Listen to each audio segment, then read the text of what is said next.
pictured, chilling aftermath of fire-ravaged Liverpool car park after NYE horror blaze.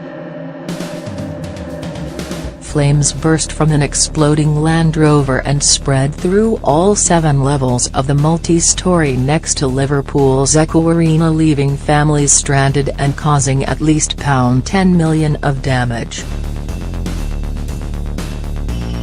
Emergency services swooped the scene just before 5 p.m. on Sunday to tackle the massive flames on the 3rd floor of the car park. Apocalyptic photos from inside the car park shows rows of burnt-out cars covered in rubble. The only vehicles still recognizable are those parked on the open-air top deck where the flames were not as huge.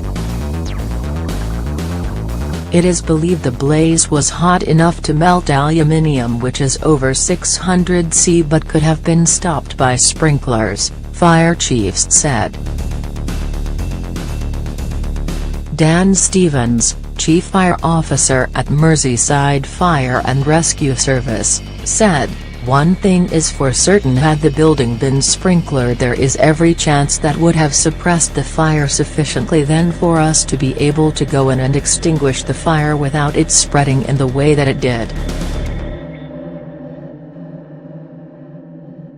It would definitely have limited the spread and given us a much better opportunity to put the fire out before it spread to the extent it did.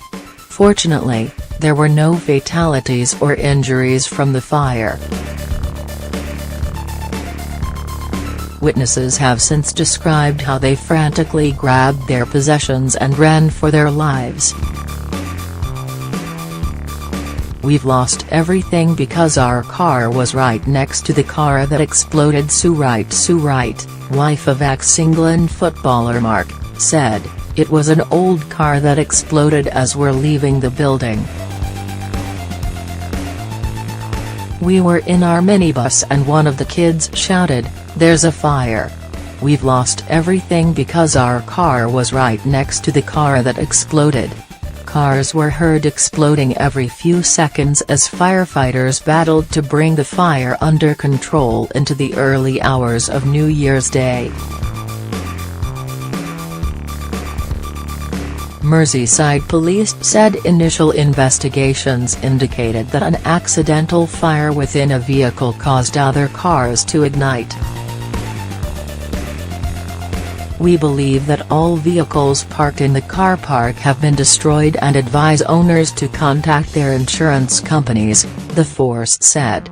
No one has been seriously injured.